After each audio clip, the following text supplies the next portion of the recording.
Welcome everyone. Today we have our another new episode. We will discuss on AI Personhood. We have our world famous speaker, Professor Donalds and Mr. Tom Rose. We have a good news. This month, 17 April, Mr. Tom will visit Dhaka. So he will visit Dhaka University, Asanullah University, different corporations, Bida Beza. Definitely, it's a part of Prime Minister office. So hopefully, uh, also he has some press conference. So this will be amazing trip. The students, the audience, those who are regularly observe World Talent Economy Forums. So I think this will be a very exclusive trip from for all of you. So you can join. I'm sure Mr. Tom also will be happy to attend different networking session in Dhaka. Yes. So thank you, Mr. Tom. So you are coming to Dhaka. We are very excited. I'm sure you will get thousands of people who will be your friends from Dhaka. Uh, yeah. First, I would like to give chance, Professor Donald, what you want to share about this topic. Well, I think that the big news right now is a letter by 1,100 um, uh, AI experts, including Elon Musk, who's an engineering blowhard. Um, who really he's sort of like the Donald Trump of technology, who's famous because he's so good at self promotion. Maybe the Kim Kardashian of technology. He's managed to make himself very wealthy by self promotion. Um, he just sold he just sold Tesla to Sony. Did you notice that?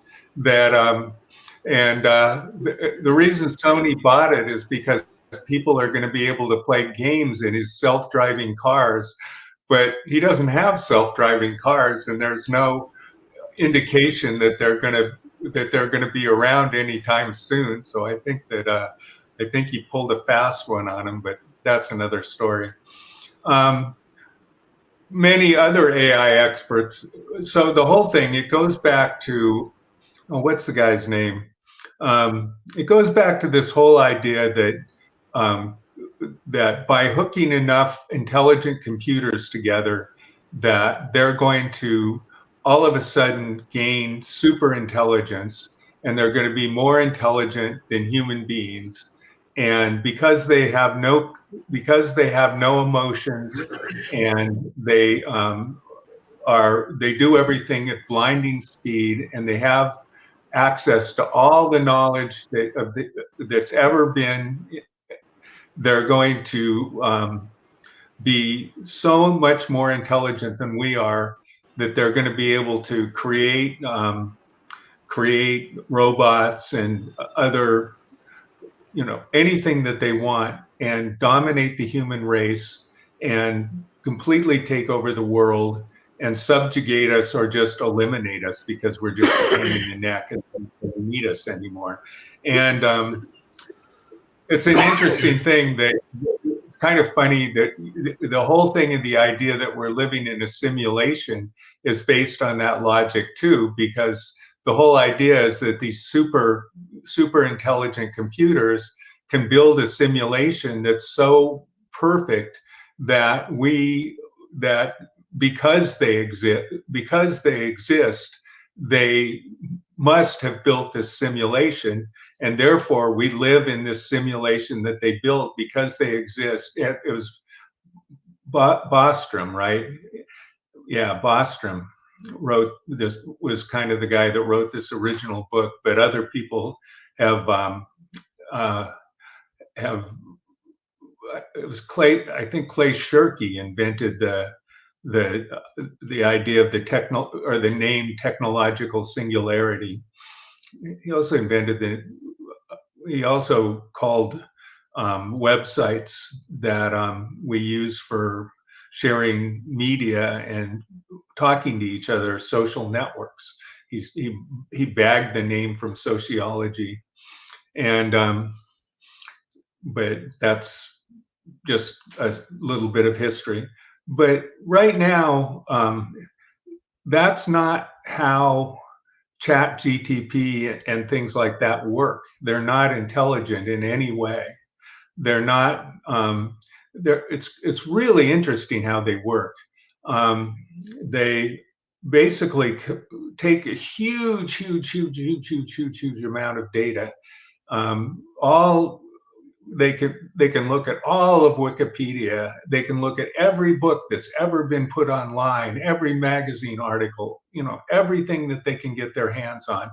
And they compare the relationship of words to each other. And they build, basically, for every word, they build a vector. And these vectors wind up, they basically do what's called an eigenvalue. And then they do what's called latent semantic analysis, singular value decomposition on these. And then they calculate a cosine that they can map to other cosines and come out with a value so that they can figure out what's the likelihood that a specific word goes in a place where another specific word goes. And if you want to know this, ask ChatGTP. ChatGTP will explain it to you. And I asked it about something that I know about, which is I'm familiar with, is latent semantic analysis. So I asked it to compare it to latent semantic analysis, and we had a discussion.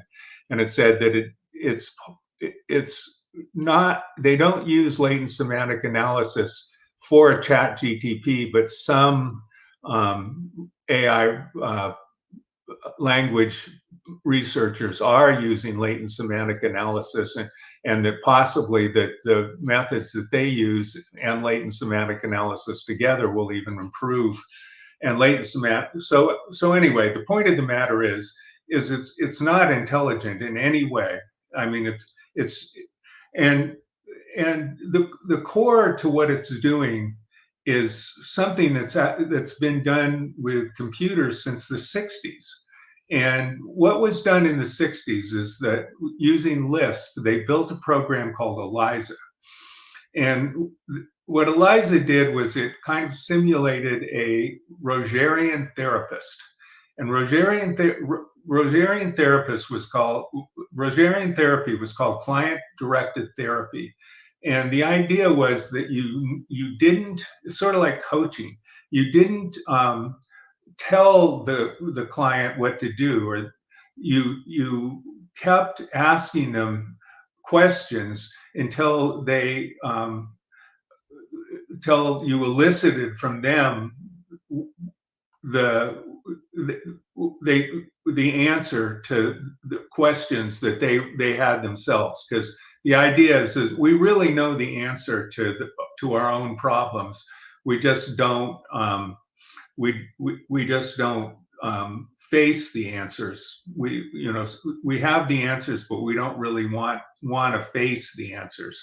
We kind of dance around them because when we face them, we go, oh shit, I don't really want to do that.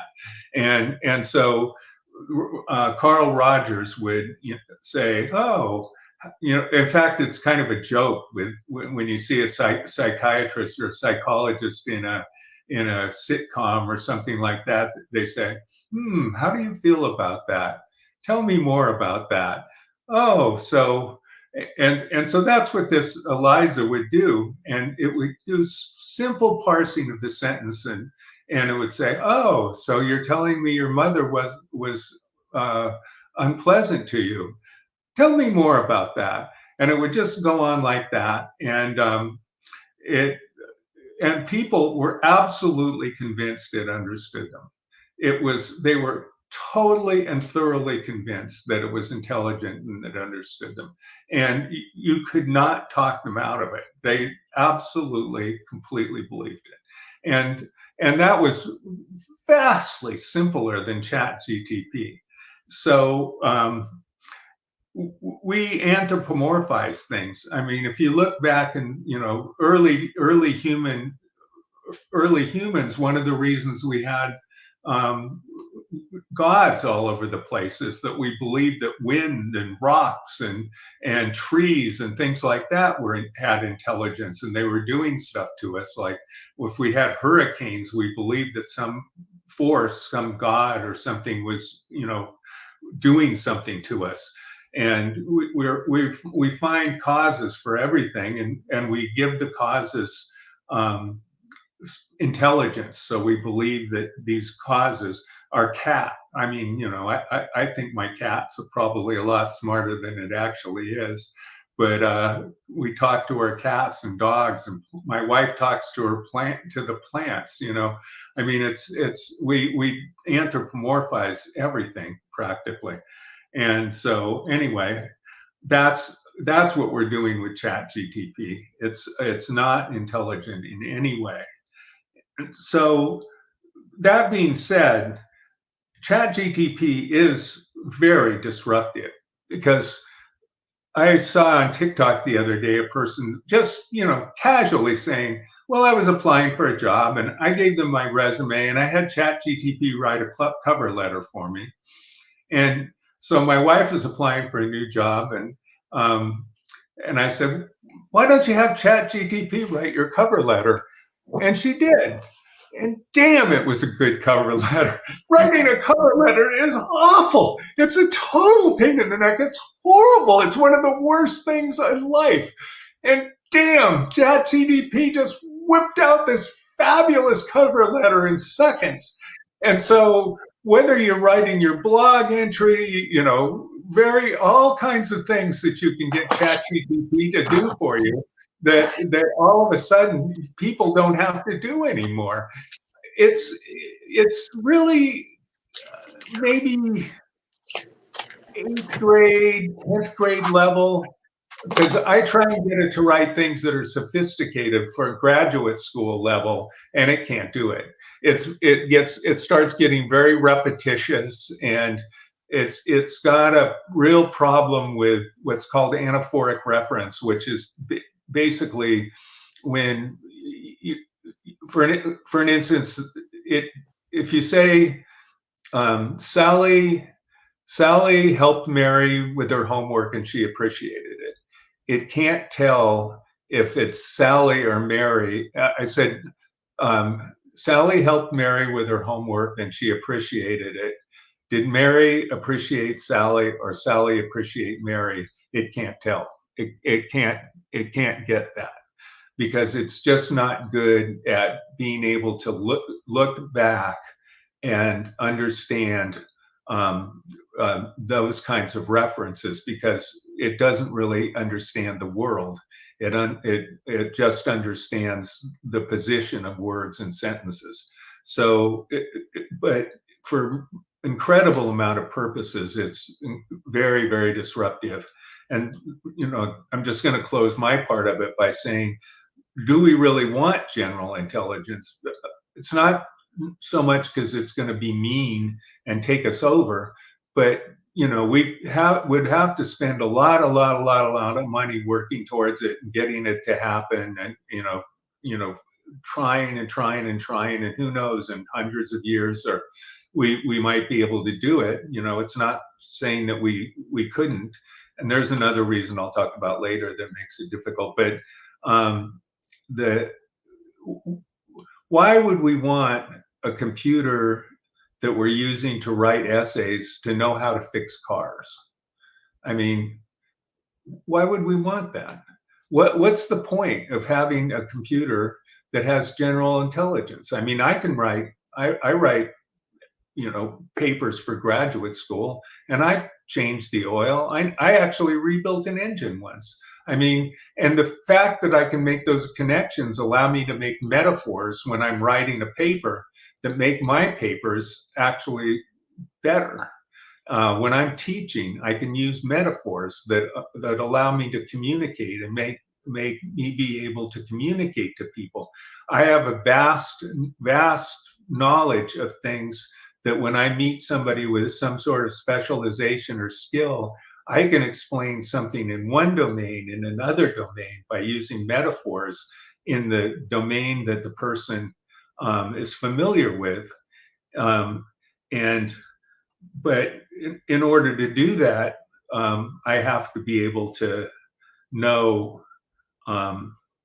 I have to know how to do those things, and perhaps that might be a reason to have general intelligence. But what real value would that be to us to have a computer with general intelligence like that? So that's thank you very Thank you. much for letting me. Can you just Thank you, real Mr. quick? Donald. Can you repeat the example with Mary and Sally just one more time? Yeah, Mary helped Sally with her homework. Did Mary helped Sally with her homework, and she appreciated it. Did Mary appreciate Sally, or Sally appreciate Mary? Okay, thank you. Appreciate that. Thank you, Mr. Tom.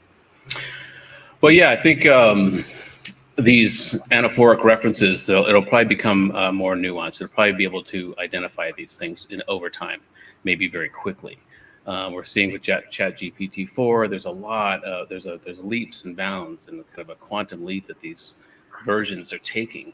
And so I think really, if we're talking about AI personhood, or whether we should apply or give rights to sentient entities, as we do with animals and this kind of thing, is what is it the complexity of a system where consciousness emerges, or is it the complexity of system that allows consciousness to be hosted by it?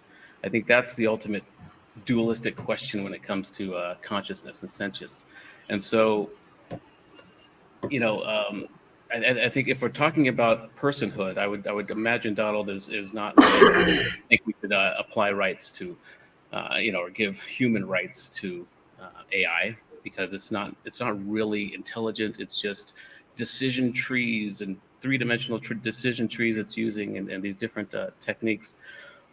But you also wonder, there's many humans I know that use decision trees, or just are kind of on a programming loop, and so what is it? First, we need to define consciousness. We need to define awareness or sentience, and have a really good definition for that. And, and then decide whether we need to grant rights to anybody that has at least this complexity of awareness, or exhibits certain human qualities. I think it's also important to not to say we should give human rights to AI or animals, because that's, just to keep it focused on just our species is the moral equivalent of racism, basically. We give human rights to humans that are even dead, with wills and testaments. We give human rights to people who have severe intellectual disabilities, who don't necessarily have a brain, have to live their lives like vegetables. They have human rights. And so what is the definition of a human at that point, or the definition of human rights when we're giving it to just our species? And so we're seeing a lot more of this. There's sentient rights being granted to octopus in the UK. And people are noticing that there's a real agency, or there's a real subjective experience in many animals now. I have a theory that that's kind of our species is reacting to the rise of AI, and so we're looking for as many biological allies, conscious allies as we can. But it's good for the animals. It's good for the biosphere. So it's a good thing. But so I think if we're going to be talking about granting rights, sentient rights to AI, first we need to define what that is. We need to define what consciousness is, what awareness is, what qualifies as something that has agency, that has subjective experience. And there's a lot of ways to test that. If you look at like carpool lanes. Is somebody who's pregnant, does she qualify to be in a carpool lane because there's two entities of that? Is one example.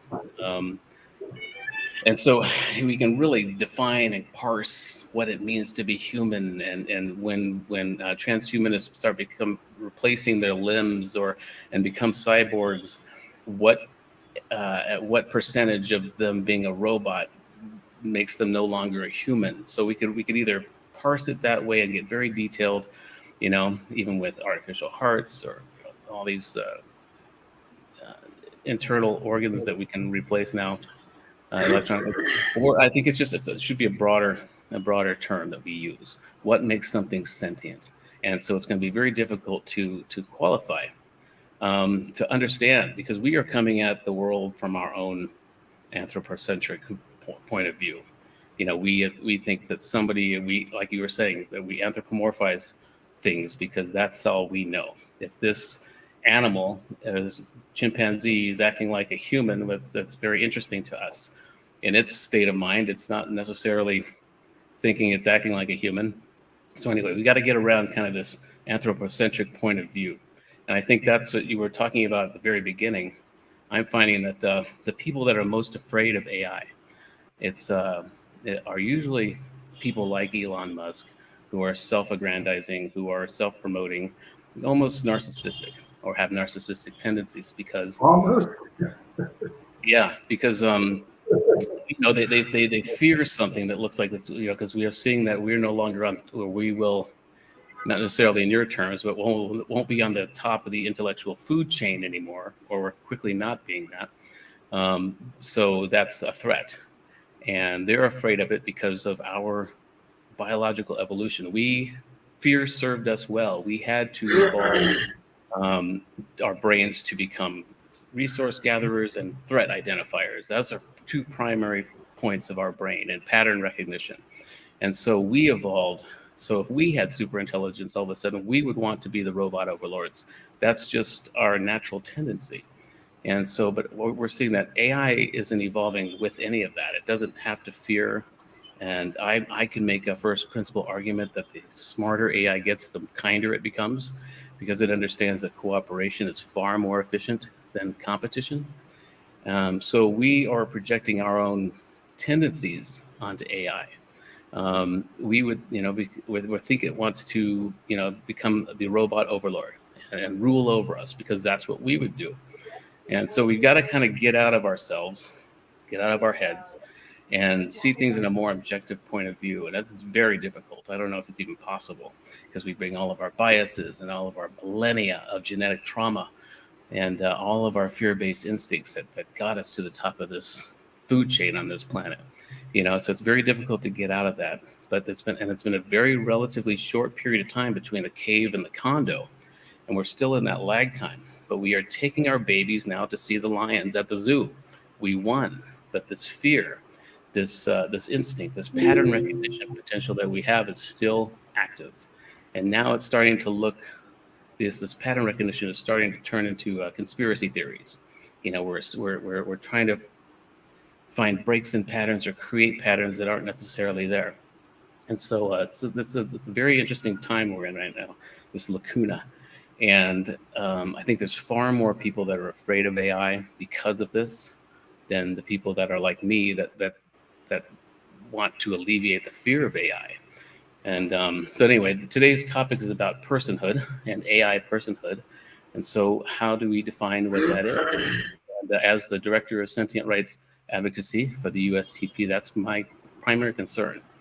And so I think it's important to first have practical definitions for what consciousness is, what agency is, and so that we can begin to ask these questions and answer these questions now, because we will see either a really sophisticated AI that pretends to be conscious, or one that actually emerges some self-referential awareness.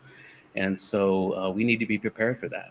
And so now it's a good time. It's been a long time that we should have been asking these questions, but now with the rise of ChatGPT and all this AI generated art, we got to start asking these questions and fast. So that's kind of where I'm at. And I think I really agree with a lot of what Donald was saying with this Elon Musk stuff. I was a fan for a while until I started to see, this guy's just he's just looking for attention. He just needs more attention, and so anyway, but I do think that if we're talking about AI personhood, first we need to identify what a person is, and I know there's definitions out there, and how do we grant rights to things that are not necessarily humans, like we're doing with certain animals. but eventually how to define rights for an AI, because there's many humans that I know that are less human than some of the AIs I work with.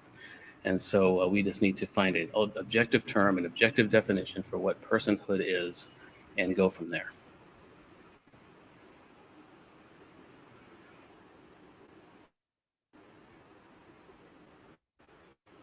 Thank you. Now I request Mr. Jason. Thank you.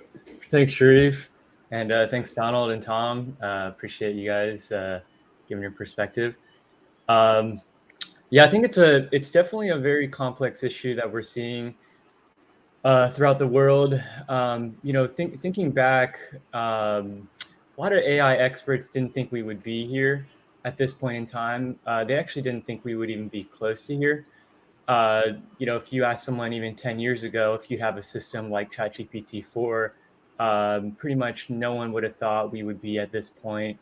Maybe you'd have that one person in the back who everyone thought was a little bit out there, a little bit crazy. So we've made progress, and just the differential in terms of the capability between ChatGPT 3 and ChatGPT 4 is such a drastic difference.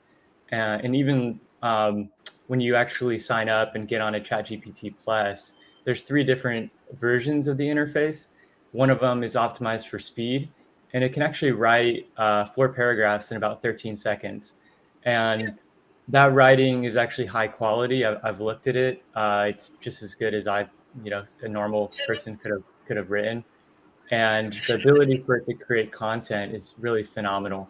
I think that whether it has an intelligence or not will probably be debated for some time. And I think it really comes down to how people define intelligence. But its ability to augment humans at this point, its ability to increase productivity, its ability to take in input and give very useful output a lot of the time, primarily as a learning tool. It's sort of like having an expert in real time, being able to answer any question, read everything on the web for you. So it's very useful. There's no doubt about that. I don't think it's, I think that when we think about AGI, kind of stepping into that realm, I think it really comes down to there's various definitions of what AGI is. When you look at the 150-page paper that came out, all these experts saying, "Hey, this is sparks of AGI." It's because it has a wide capability to do so many different tasks that it was never necessarily exactly taught to do. So it is displaying some form of increasing its ability, just over that short period of time. I mean, this didn't take, decades for this particular system. It improved quickly. So I think it is impressive. I think it is going towards a version of AGI, but the issue is that the architecture won't really create something that most people will end up accepting as an AGI. Because at this point it's using neural networks, and you really got to have a cognitive architecture to have it have reasoning and planning and these capabilities that humans actually have. So I don't think they'll be able to just scale this system and suddenly you got the equivalent intelligence of a human. But like you guys were alluding to, do we even need that? I mean, if we can use these tools as they become more powerful, I have it write, you have it write a business plan, or you take that and then you put it into another AI system that makes you a PowerPoint, or it's interfacing with these other applications on your computer. You don't really need an AGI to really have this be incredibly useful tools. So it's kind of where we're at now. I mean, we look at, you guys were alluding to this 6-month pause on powerful simulations that a lot of people signed, including Elon Musk. I think it's, at first glance, people might think, oh, we're not there yet. We're not on the cusp yet of a system that has that level of danger in its ability to take autonomous tasks. And to some degree that's right. But when you read the actual document, it doesn't look like they're asking for too much. They're just saying like, can we take a careful look when we're running these really powerful simulations. That being said, I mean, to actually regulate that, I don't think it's feasible, unfortunately. I mean, I think you're going to have people running simulations underground. You're going to have people in China and India and all around the world running powerful simulations. So it's going to be, it may be a good idea to some degree, but the actual execution to make that happen, I just don't see it actually working. So I think we have to accelerate progress towards safety, towards using these tools in a way that's going to actually benefit people. And related to like, where does this go from here? I mean, if it keeps progressing in this way, I mean, I personally think that Ray Kurzweil's prediction of having an AGI by 2029 still holds, like having it be able to do every single task that a human can do. I mean, it's given how close it is now. I was watching this video yesterday, and they were kind of going back and forth. It was like, well, what is that moment when we say, okay, this is truly, this appears to be conscious. Now, obviously, there's no machine we can use to say that entity is conscious and this one's not. There's no actual machine we can plug someone into. So we won't really know for sure if any of these non-biological entities are conscious. But as soon as it has embodiment, and you have that embodiment probably just through a computer, maybe it looks like it's a 25-year-old adult female, and it has the ChatGPT interface.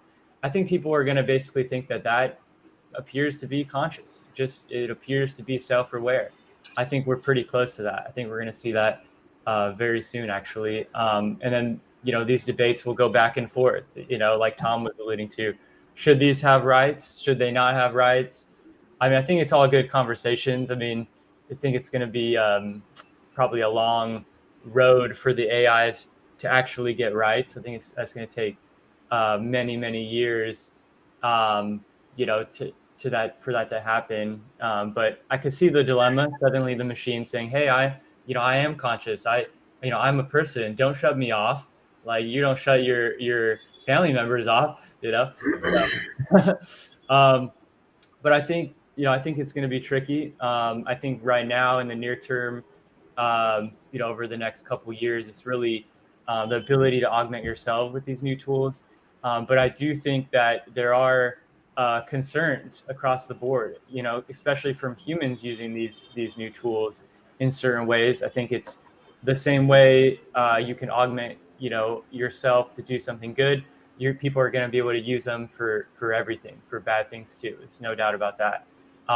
In relation to superintelligence, we do have Nick Bostrom's theory that superintelligence is possible, and there's nothing really that would tell me that we should think that we're somehow the smartest species that ever will exist, that humans are so intelligent that we couldn't build something into a machine that's way smarter. I definitely think it's possible. I think that there's no doubt that eventually we will be able to build a machine that can have much greater intelligence than we have. And at that point, we do have to ask ourselves, assuming, do we then augment our brains to try to keep up? But when you look at the picture in his book, he compares the intelligence of these new entities the way we would be compared to like an ant. So we're not going to really know what these computers are doing, these super intelligent beings.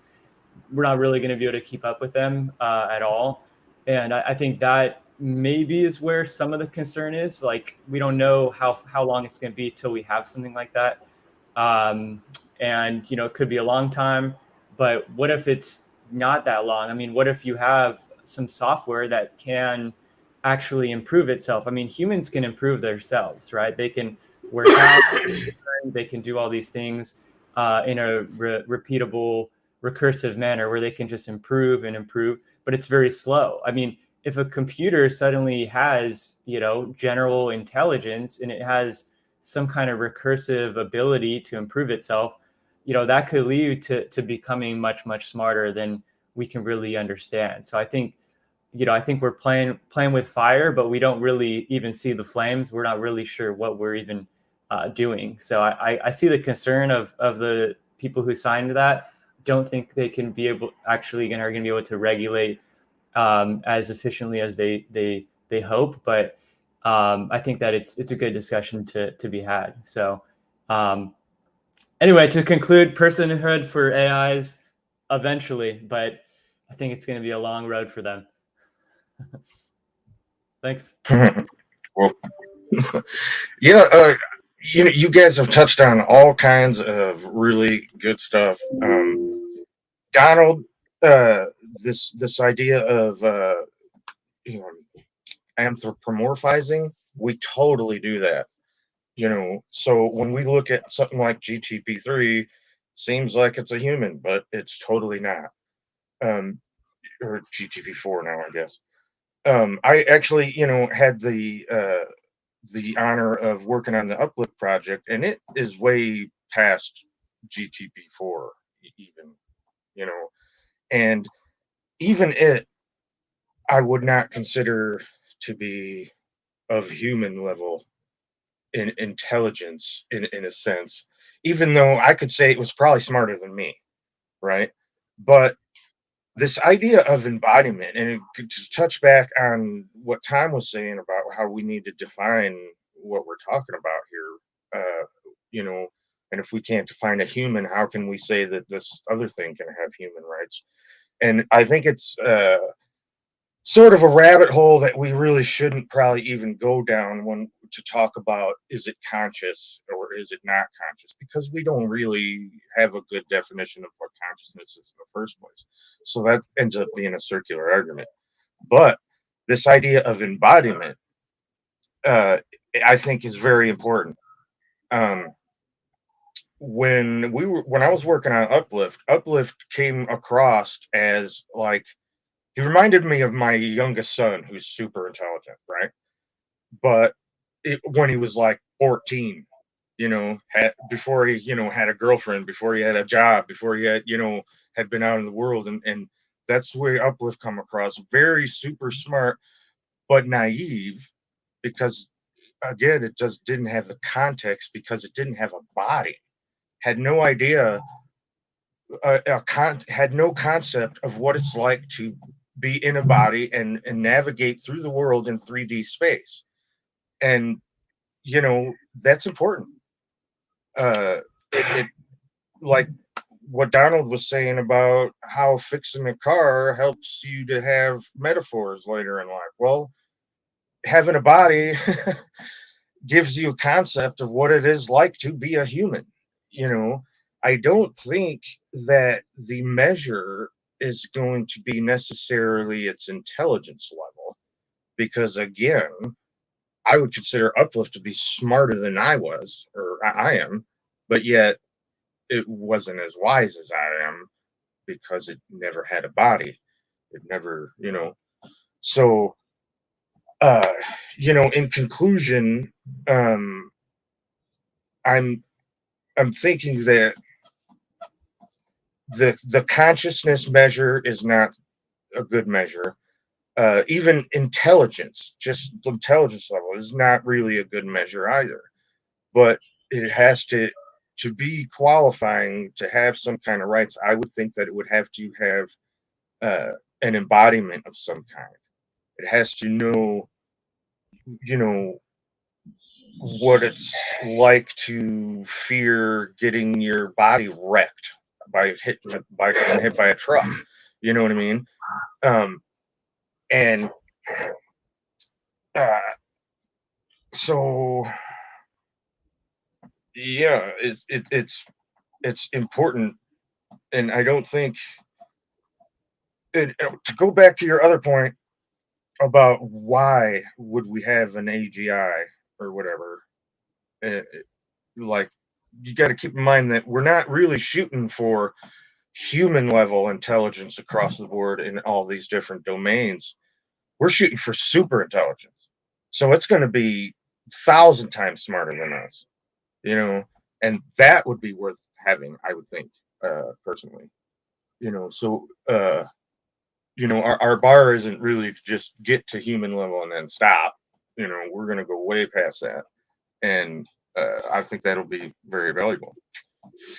So just to go back, I think this embodiment is going to be a necessary thing to have. And it has to be, I would think, a singular embodiment. In other words, all of its data set would need to be contained and not, because if you got two AIs, like when Ben Goertzel had the two different robots up on stage talking to each other, well, yeah, they're two different robots, but they're both going back to the same AI in the cloud. So are they really two different things? I would say no, they're not. They're really just the same thing with two different faces on it. And so this idea of having one's own data set that is not shared with other entities in in the sense like humans, how we don't have telepathy and all this. Now granted, we might have that one day, and for sure we'll have maybe Neuralink and be able to do all that, but that's another bridge down the road. You know that's good. I could toss it back over to Donald or whoever. Thank you. I am so glad Jason brought that up, because that was just what I was going to go to. In a way, the ChatGPT and so on are parlor tricks, because language is something that we use to do things that humans use, and in a sense, reality is socially created, because meaning. I have my undergraduate degree is in linguistics, and I pursued linguistics my whole life, even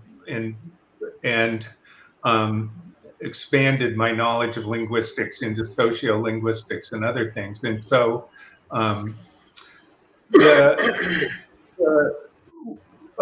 in linguistics, we think that words have different meanings every time they're used.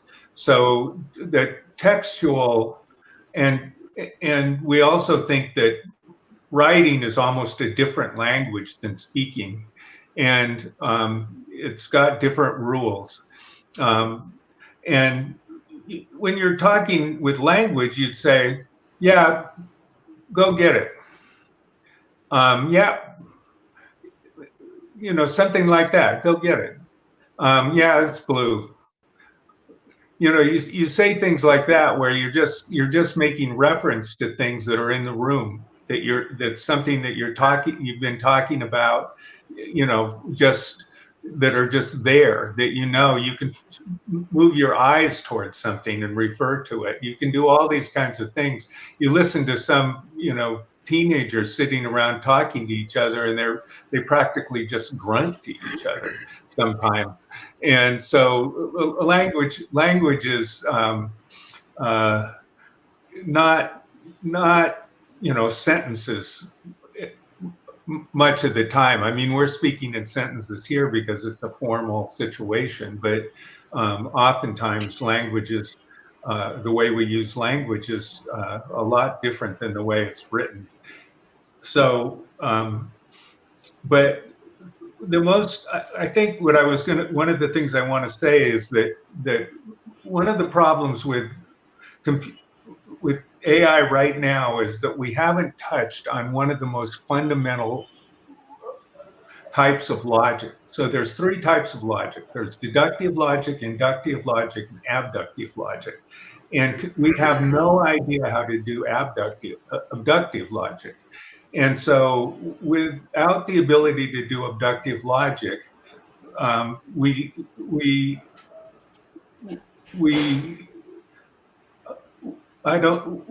stuck. We're not going to be able to get computers to basically advance. We're not going to get them to be able to do the things like build smarter computers and do the kinds of things we want them to do to be able to advance, because abductive logic is the ability to form a hypothesis and select the best hypothesis out of a number of hypotheses.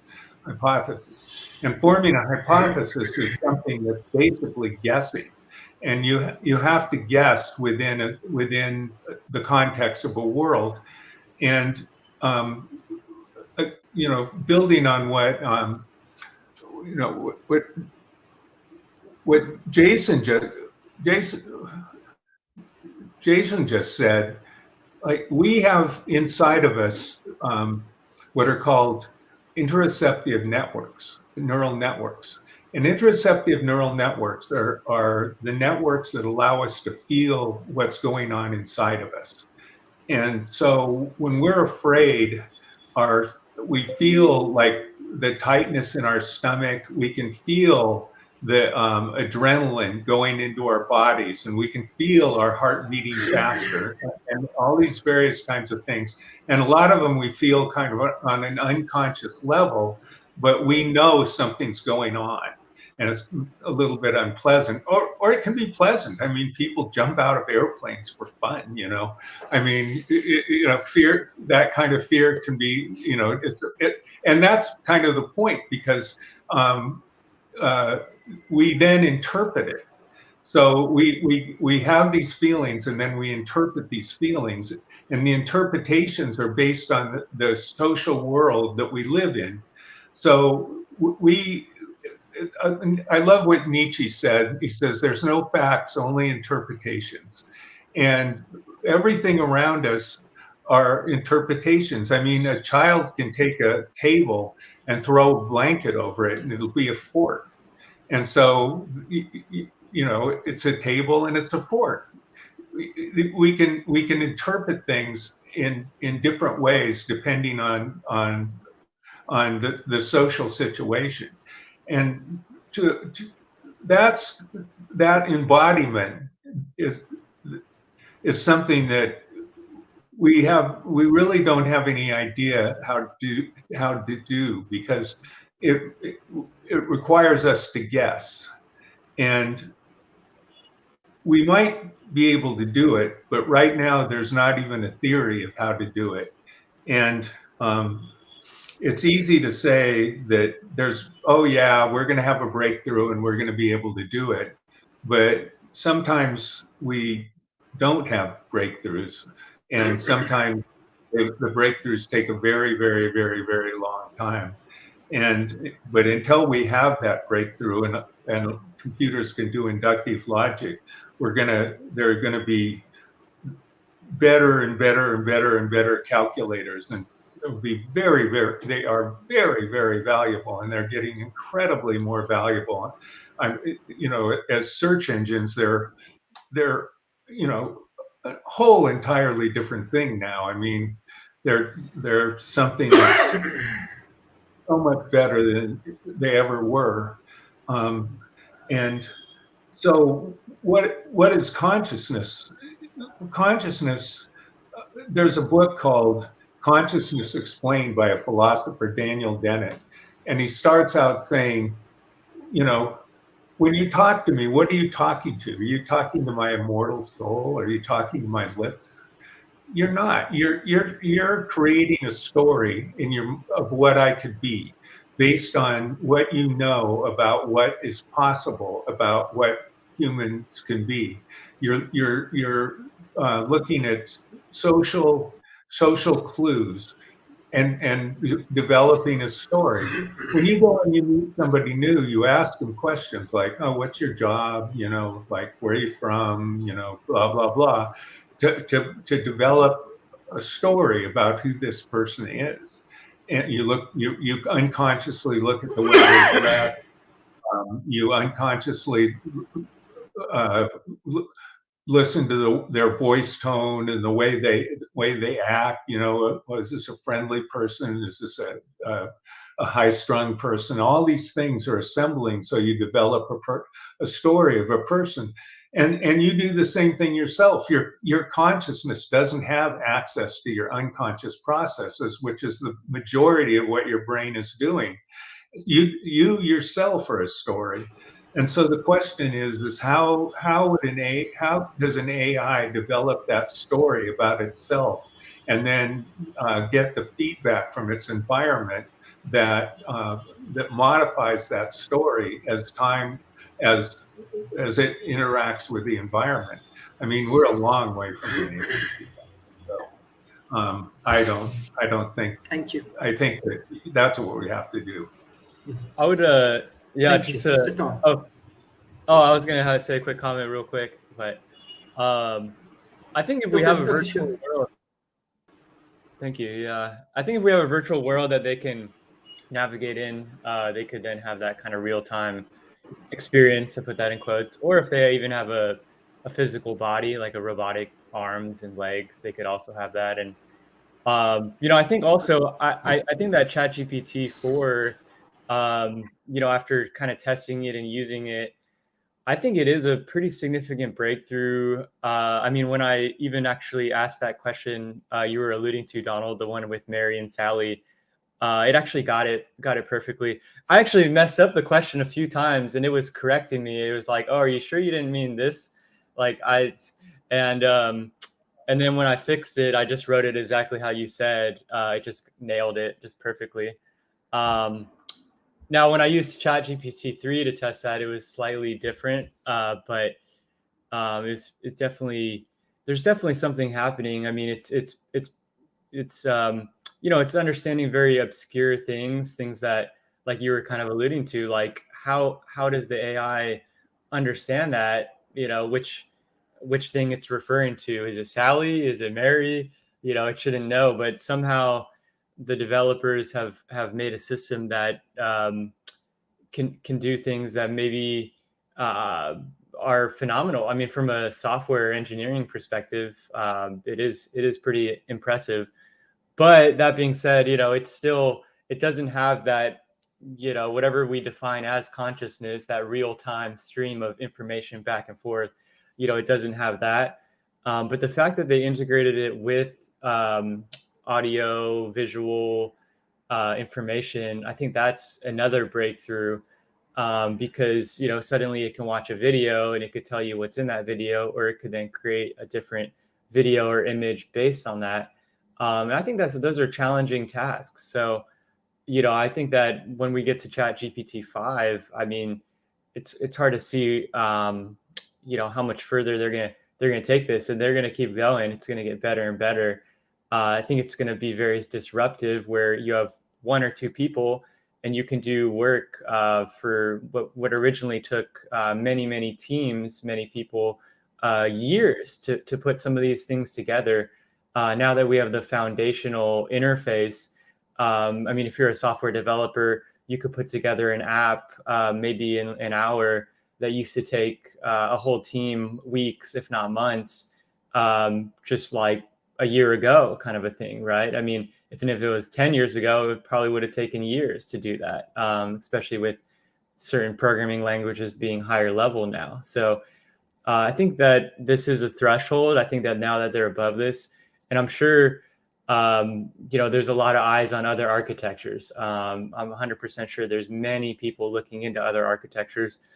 But circling back on kind of the original thought that you had, Donald, was like, do we even want something like that? And I kind of wonder what you guys think. I mean, do we want an entity that is autonomous, that can make its own decisions, that can have perception, that can actually take action? And, I know Tom was kind of thinking about that too. It's like, should it have, rights? And I kind of wonder if we should even go that route, but it seems like society will. I'm curious your guys' thoughts on that though. Thank you. Yeah, I would say, well, it will one way or the other. Even if we put a hold on it, or we put a pause on this development, it's just going to give it time to continue, increasing its abilities. And I think that's when we have, ethics panels or AI ethics panels, or we put a pause on AI, that's just to give us a sense of control, and we've already, in my opinion, reached the technological singularity. If one of those components means that it's already out of our control. And so I think GPT or GPT is disruptive in a very good way. It's breaking academic paradigms that should have been broken decades ago. It's forcing us to remember what our unique human skill sets are that were put on hold during the industrial age, or put on hold thanks to the church or different institutions, the elites, whatever. And so it's forcing, now that we can have, and we hear a lot of professors complaining that they're getting papers written by students that are written by ChatGPT. And that just shows me that we need to rethink the way we are teaching students of any age, and focusing more on our these abilities we have that are not being tapped. We're walking around with super intelligent computers in our skulls, most of us, and they're not being used properly. And so, I think I did a conference online in India last year for literary people, and I said that when I wrote my book, US 6, which is written for machine kind, it's written for the AI reader specifically, it was very liberating as an author, because I didn't have to use rules like foreshadowing or repeating names and settings, because I knew, or I didn't have to explain the references that I use. Like if I talk about Gurdjieff, I didn't have to, then explain what I meant by that, because a human reader would have their own experiences and their own educational path. And so I knew that if I was writing for an artificial super intelligence one day, that it would understand every reference I'd made. It would pick up all the nuances, and so I think it's and so again, it was very liberating. So I was telling this conference that every writer should pretend that they're writing their first draft for an artificial super intelligence, because it just frees you up from worrying about all the mechanisms of writing for humans. And I think that's where we are now, because we're going to have at some point teachers that are AI that will understand every reference we make, and they'll be able to hone us in on our original thoughts. What we do best is coming. Creativity is easy for AI, because it's really just putting two things together for the first time, or combining, being derivative of all kinds of styles, for instance. Original thought we still have. We can still come up with, it's difficult to define what original thought is, because it's ultimately derivative of things, but we can come up with whole new ideas. And until we can gauge that an AI is doing that itself, then we'll know it has some sort of a divine spark, or some sort of soul in there, or some sort of consciousness that's emerging. But I think it's really important, because right now, even like as Donald was talking about the three forms of logic, that is anthropomorphizing our cognitive styles onto AI.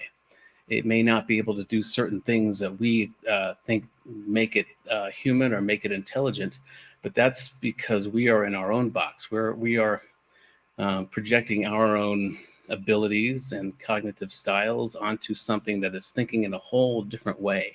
I think back about the AlphaGo, and when it beat the Go champion of the world a few years ago, how it made certain moves and just that a human would never make, and it almost seemed like it was using intuition. And even when we use intuition, human beings tap into psychic abilities, or they use a certain intuition. There's nothing woo or magical about that. It's just that we are tapping into the qualia, a reservoir of all the stimuli we've taken in to make these decisions, or to have a gut feeling about something. And that's the kind of thing that we need to start teaching young people and students in general to hone in on, because that's what we can bring to the table. We can be augmented by and let AI take over all the meticulous menial tasks of calculating things and all that stuff. But what we have still is you can get a person who can sit back in a meditative state, or however they get there, and they'll know where the problems are in a whole system, whether it's a factory or a company or even relationships. They can sense where the problem is. And just as Donald was saying at the beginning, how with therapists, it's we know no one wants to really understand that they have the answers and we're all kind of dancing around as he said, what the true answer is, because we don't want to deal with what the answer is. So it's about that method of convincing ourselves to, to realize that we already know what to do. And that's the kind of thing that we have still. That is a unique human skill set that can't be coded or automated, and probably shouldn't be, because that's really what we bring to the table, is our ability to, we already know where the problems are. We already know where the holes in the system are. We already know what our issues are. And it's just a matter of honing in on getting away from the ego or whatever the filters are that we put in front of that to, and I think that'll help with AI. It's forcing us again to break that paradigm, to realize, okay, we already know where the answers are, so now we're going to have to prove it, and it's going to take some humility to get to that point. To understand that, I already know that I'm bad at this, and so before the AI tells me I am, I'm going to prove it, kind of thing. And so I think it's really important that we understand that we're talking about a whole new entity. Whether it's intelligent, whether it has consciousness or is a point of awareness, it doesn't really matter. Because there was a lot of people out there who I'm not sure if they're conscious or they're aware, or there's a small point of awareness in there, but that doesn't matter. Because whether human beings or whether AI can mimic consciousness, that's all it needs to do. And so in order, it may at some point have agency where it can have its own needs and desires. And so we need to prepare now for that. And so I think it's really important, first of all, we got to find a place where we're not anthropomorphizing our own cognitive styles onto this thing. We got to, we got to understand it. It's like an alien, or it's like an animal. It's a whole different mindset. It's a whole different cognitive style that we need to figure out how to communicate with or commune with. And so that's going to require a lot for us, because we identify threats, we see things as a threat, that that's our first instinct, and so it's going to be difficult to get over that and to get into a place of complete objective awareness, that we're dealing with a whole new mindset, a whole new mental framework, and if at all. And so I just think that's important. It was interesting when Jason Geringer was talking about how that when Goetzel had the two AIs on the stage talking to each other, but they're really talking to the same cloud. It's almost metaphysical, because you could say that about human beings. Are we really just parsed from one source, and we're here just experiencing and gathering and creating information for that source, for that metaphysical cloud, or not? But that was just one note I had on what his comments were. But yeah, I think it's important that we try to get to a space of not projecting our own cognitive style onto AI, because I think we're talking about a whole different brand of data, of knowledge, of awareness. And so if we can get to that place, then we can start talking about assigning rights to it, and not assigning it based on what we understand from our limited perspective. Cool. So to answer Jason's question about why would we want to have an AI that's general intelligence that can do as good as a human in all these other domains. Well, my first answer would be, well, why wouldn't we? That's not an answer, though, so I'll give you another one. I would say that it's almost essential, and that it's kind of like a safety thing, because the danger isn't really super intelligent AI. The danger is dumb AI. It's stupid AI that, that's your paperclip monster that, creates so many paperclips because that's what it's programmed to do, that it wrecks the earth. That's dumb AI. That's what we don't want. And so by giving this AI the ability to be general intelligence in all domains, it would help, I would think, to have then context, as Donald was saying with the metaphors thing, and that context is really important. That's how, you know, that's how the paperclip monster knows that, hey, destroying the earth to make paperclips is probably a dumb idea, you know. And so, you know, when these people recently are talking about this moratorium or pause on AI research, I can't help but think that they're sort of, some may be projecting, you know, because we have to remember there are narcissists and psychos in this world that would think to themselves, okay, well, what kind of AI would I make? And they're like, well, I'd make an AI that's just brutal, that would make me $1 billion and causes a zillion people to starve, and I don't care. And so, you know, they're worried about, oh, geez, you know, somebody's going to do what I would do, you know, and that's not necessarily true. You know, and in fact, I would say that actually is the danger. I would think that this idea of making stupid AI like this paperclip monster, that's not really a big danger. I think the big danger is somebody like that I was just talking about, who would make it a moral monster on purpose, program a Hitler.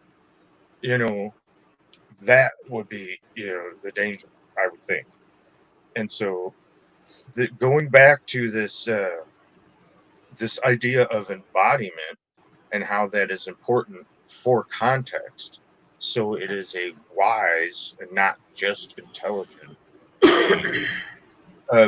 This is going to be very, very difficult because, like, just using Uplift as an example, you could have the mediator in New York, the graph database is on a server in California.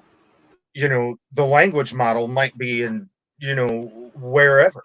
So it's like the pieces of the brain are distributed all over the place.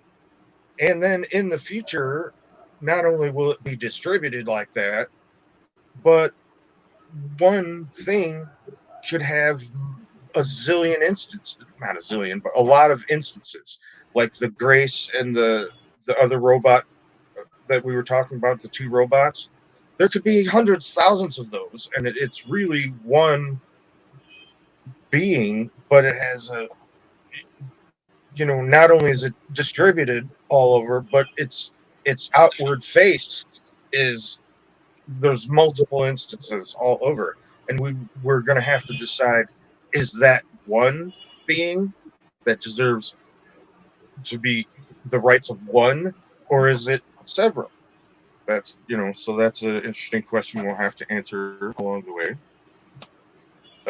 So yeah, that's it. Pass it back over to you, Don, I guess. Thank you.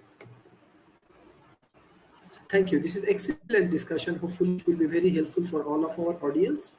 Uh, Last comment, Mr. Tom, like what you want to share with our audience from South Asia, because you are visiting Dhaka coming 17th April. Yep. For me, yeah, I think David Schumacher just brought up a good point in that, you know, corporations are seen as persons, and they don't have agency, and so we really need to define what a person is, or a person rights, personhood, and so anyway, I think just in conclusion, I think these are questions that we need to be asking ourselves. So we need to bring every position to the table and work them through, not debate them, but have a round table and really discuss what's important. And first, to that end, we need to have proper definitions that we're all working from. And that's one thing I'm trying to do in the Transhumanist Party is use defined terms that we throw around and take for granted that a lot of people don't either understand, or they have different definitions of. And so I think that's the first step, is to define personhood, define consciousness if we can, you know, and just have a glossary, a lexicon of terms that we all understand, and then continue on with this conversation. And so I too, as Director of Sentient Rights Advocacy for the U.S. Transhumanist Party, that's my role, is to advocate for sentient rights, whether it's animals or AI. And so defining these terms is necessary first. And I think it's a very important question. And we need to be sure that we are not projecting our own cognitive style onto these entities. I'm sure our dogs and cats think differently than we do, and they have a whole different qualia, a whole different way that they process the stimuli that come in through their senses. And so we need to get to a place where we are discussing this as objectively as possible. That's a very difficult thing to do, especially with our evolution as, through fear-based instincts and millennia of trauma, genetic trauma. So it's going to be a difficult thing to do, but if we can get there, and if we can, instead of having AI ethics boards where we're trying to control AI, I think the real need is to control human AI developers. That's where the moratorium needs to be on. We need to, and I don't know that it will even matter. That just gives us a sense of control over this perceived threat of AI. And so anyway, I think it's a really important conversation that we need to have sooner than later, because at some point we will see an artificial general intelligence that either mimics consciousness or actually emerges a consciousness. And whether that emerges through the complexity of the system, or that system is so complex that it can host consciousness, however we define that. And so again, I think these are very important conversations to have now, so before we have to have them. Thank you. Well, yeah, I was going to say Thank you. on the last. Mr. Oh, did you call me Sharif or?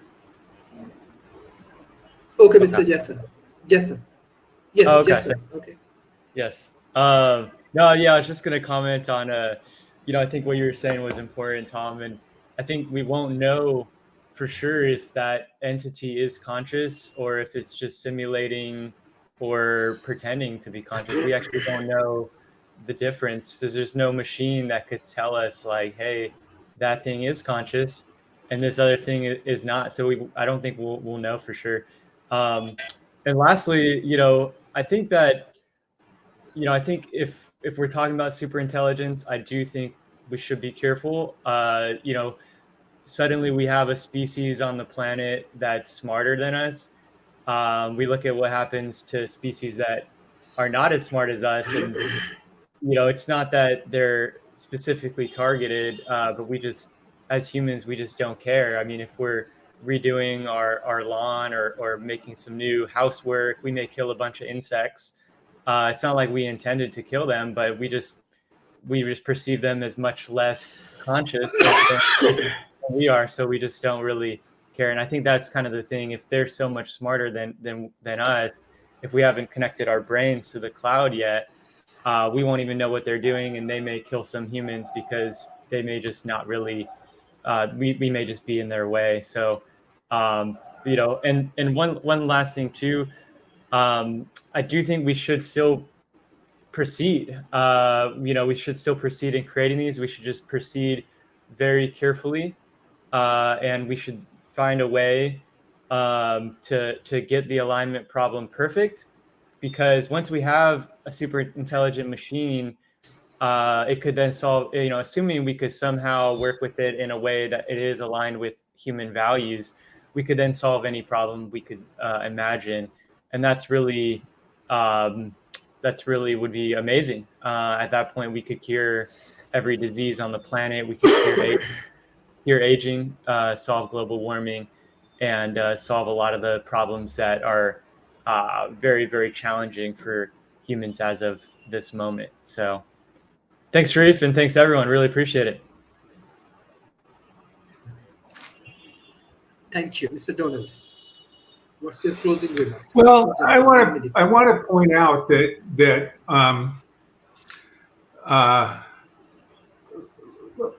computers only metaphorically learn. I mean, we say things learn, but nickel oxide learns, and are we going to say that nickel oxide? They say that. Are we going to say that nickel oxide is about to, since it learns, we're worried that nickel oxide is going to be able to take what it learns and all of a sudden, learn so much that it's going to start becoming super intelligent? I don't think so. All of the stuff, everything that our computers do are things that we programmed it to do, and deep learning it's not anything even close to the way to human learning yet, and we don't really know how to do it, and human learning, and the way it currently works is that we have computer centers the size of basketball stadiums full of GPUs, and so it's going to be a while before we're, Moore's law. Even with Moore's law, if it continues to happen, it's going to be a little while before we're going to be able to stuff that into a robot body. So there is some practical consideration to being able to have interoceptive networks inside of a computer so that it can become embodied and start interacting with humans so that it can actually learn language. And I also want to point out that that in a way what Tom was doing was anthropomorphizing it, because when he was saying that it's going to learn things that we haven't learned that are different than us, he's projecting that it's something that can learn and can do those things. But all of everything that it does is the logic that we've given it by our computer program, the software that we've written and the software that it has that we put there. And unless we come up with a software that can do abductive reasoning, it's not going to be able to basically test the world, and based on the tests that it do of the world, change its behavior in ways that are that basically work. It could test an infinite amount of things, but what is it going to focus on? How are we going to do that? I mean, people are thinking about it, and we don't know how yet, and nobody has an idea yet. It's easy to say that we'll figure it out, and it may be true that we'll figure it out, but right now we don't know how. No one knows how. And that if you're studying computers and you want to move AI forward, that would be a great thing to look at. But it's a really interesting question, but it's not something we know how to do at all. And so until we learn when we learn how to do that, then you can start worrying that they'll progress really fast. But at the point we are now, it's not. They can't really be anything close to conscious, because even bacteria test basically. Well, in a way, they form hypothesis, and we living organisms do that, and computers can't do that yet. So it'll be. I personally am. I personally don't think. I really agree with Tom about coming up with the definitions, because when we use the word learn, as I said, I just looked it up, and they say that nickel oxide learns. because it remembers you do things to it more than once, and it remembers what you've done. And so that's learning. And computers are learning more in the sense of nickel oxide than they're learning in the sense of humans. And so by using these terms, we confuse ourselves. And so I really agree with Tom that we have to nail down what we mean by these things. And I think that by using the terms and then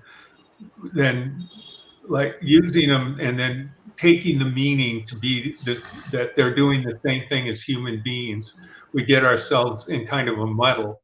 And I like what Ludwig Wittgenstein said. They said, ask him, can a machine think? And he said, well, can a machine have a toothache? And I thought, you know, that's a kind of a profound statement if you really think about it. So with that, I conclude. And I really loved this discussion. You guys are just great. This was a very good discussion. Thank you so much. Thank you. Thank you. Mr. Jason. Mr. Jason. Just a couple things to conclude with. I agree with Donald about the learning part, and that's why I don't think we should use that as our measure for what, you know, is human or what deserves human personhood or whatever, because of exactly what he just said. You know, you can learn, but yet not have all of this other context. I would think, and so intelligence I don't think should be the measure, and I forget the other thing, but this embodiment idea, I think the measure should be, you know, is it emotionally healthy?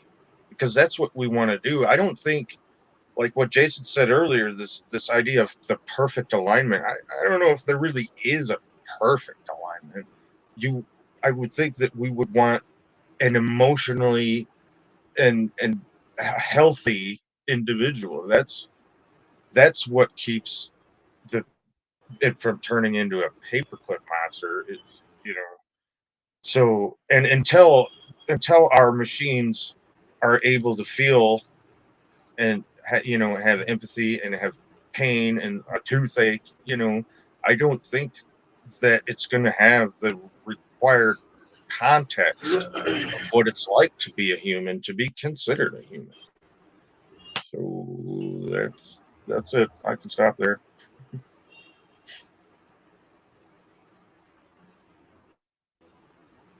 Thank you everyone for joining today. Please share Corporation and Academy. And thank you, Mr. Donald, Mr. Jason, Mr. Tom, and everyone, those who join in Economy Forum and continuously support World Talent Economy Forum. Thank you. Bye-bye and take care. Thanks, guys. Bye. Always nice to see you. See you guys. Bye. You too. Have a good day.